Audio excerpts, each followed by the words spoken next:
It's been 10 years since Canadian troops pulled out of Afghanistan, and Canada quietly marked the occasion over the weekend. Afghanistan is forever etched into the collective psyche of those who served there. Dozens of veterans and dignitaries gathered in front of Ottawa's National War Memorial to mark the somber occasion. Canadian troops were in Afghanistan fighting Taliban rule for 13 years, from 2001 to 2014. 40,000 members of the armed forces were involved in the mission, and 158 soldiers died. In 2021, the Taliban reclaimed control of Afghanistan after the U.S. pulled out its troops, leaving many to wonder, was it all worth it? Peter MacKay served as Minister of National Defence from 2007 to 2013. Peter MacKay, welcome back to the show. Thank you, David. It's good to be with you. It's been 10 years since Canadian troops left Afghanistan. When you look back at that, I mean, what does this milestone mean to you as a former defense minister, and what do you think it means to Canadians who were there on the front lines? Well, I think first and foremost of those who served, 40,000 roughly rotated through over that 13 years, and the impact that it had on them during the time, but significantly since, and their families. And of course, I'm also reflecting back at this 10-year mark on the chaos and the aftermath of what was left behind. And so it is a story of bravery and courage and perseverance, but it's also ultimately one of ongoing tragedy inside Afghanistan. And for what those Canadian Forces veterans brought back with them, it also is an enduring, painful memory, and in some cases much worse. It affected them physically and psychologically. So there's a lot going on when one contemplates that mission, which was, let's not forget, the second largest since the Second World War. When you look at those costs that you've outlined, close to 160 Canadian soldiers killed, and now the country back under Taliban control. When you look at where Afghanistan is and the cost along the way, was it worth it in hindsight? Yeah, and David, that's the penultimate question, and I would answer it this way, and I don't think I'm Pollyannish. I think I'm being pragmatic. Canada did much more than take part in a military mission, which I need to remind us all was UN-backed, NATO-led, 160 countries 60 countries from around the globe that took part.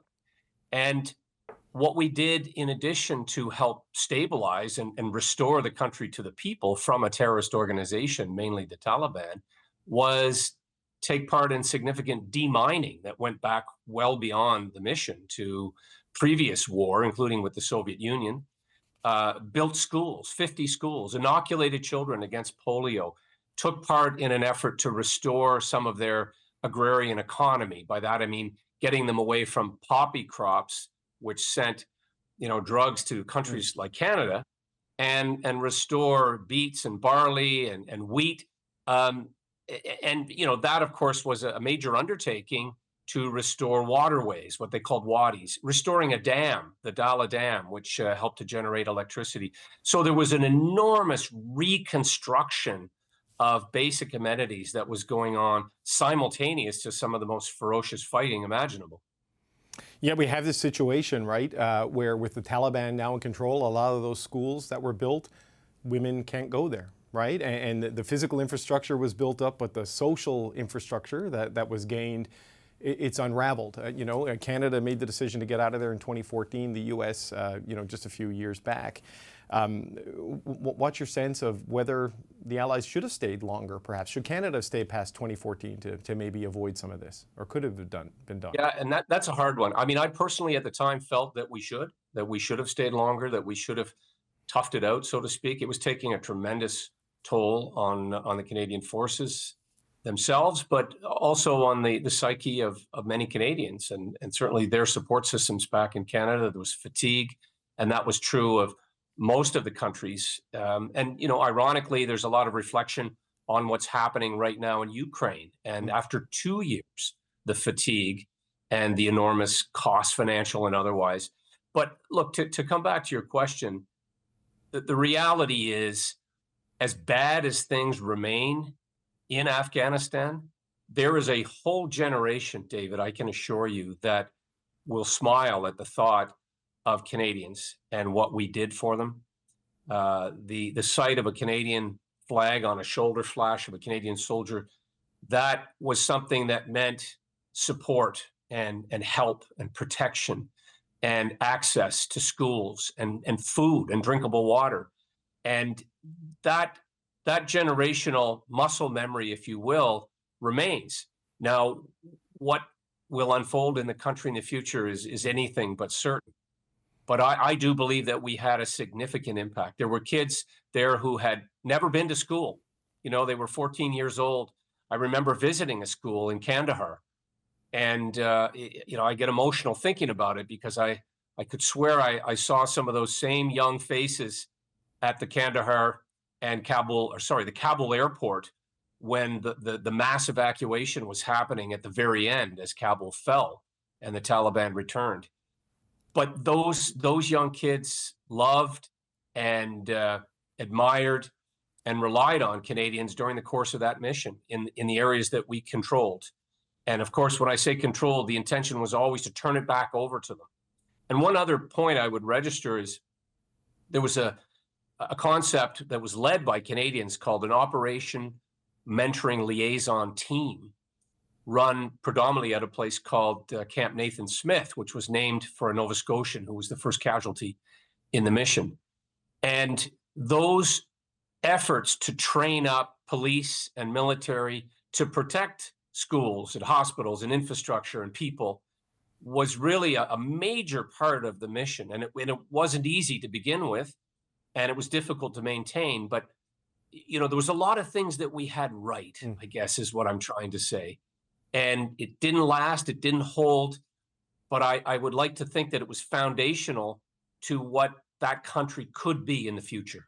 When you look back, though, you said you felt you should have stayed longer beyond 2014, despite the difficulties in continuing the mission for Canada in Afghanistan. Is that the big regret, or is there something else you think Canada could have done differently other than stay beyond 2014? Was there another element you'd like a redo on, maybe?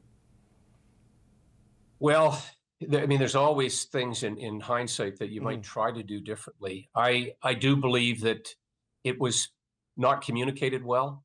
And, you know, that was arguably the least of our problems, I suppose, or the challenge. But I don't believe that near the end, Canadians were truly apprised of what was happening and the value that it had to the young lives of people in Afghanistan. I also regret, frankly, and this is more in the immediate, that we didn't help some of the Afghan people who helped us, you know, interpreters, people who really put themselves in harm's way, enormous risk by lending support to Canadians who were there to help them. But we left a lot of them behind. And of course, finally, and arguably the most important obligation that we have is to those who served. And there were so many young men and women who came back with post-traumatic stress, catastrophic injuries. They struggled mightily. And I don't want to go off on a different tangent, but I do believe that our Canadian forces are still paying a very high price, and it has factored into some of the real difficulties that they're experiencing today in Canada. Well, that's actually where I wanted to end this on, is the state of the forces today. And when you look back, as you said, 40,000 people cycled through Afghanistan, 158 soldiers, I believe, killed, 7 civilians died, so 165 Canadians. Do you think, given where the forces are right now, that Canada could mount the kind of effort it did in Afghanistan for those years? It seems like it would be very difficult when you see the reports of only about half of the capacity could be mobilized, and the current minister's comments about recruitment being in a death spiral. Yeah, David, it's a very sad state of affairs. There's no question we would not be able to provide the type of support to a mission that we did in Afghanistan, or that we did simultaneously in other parts of the world, given the current state. And it isn't just about money. The big issue is personnel itself. You mentioned Minister Blair's comments about recruitment, retention. They are in crisis mode. The military procurement, the ability to get new equipment, to procure the type of modern equipment that's needed. You know, there were a lot of lessons, a lot of really hard lessons coming out of Afghanistan that were not applied, and that we didn't take heed of in terms of how we prepared for the next 10 years. And now we find ourselves in a state where the Canadian forces, and I don't say this lightly, are in shambles compared to where they were. And that is not going to be easy to turn around quickly. And I know that there are always competing priorities, but given the geopolitics and the instability in the world and the potential for other theaters of operation where Canada could and very likely would be called upon, we are not in a good position of readiness.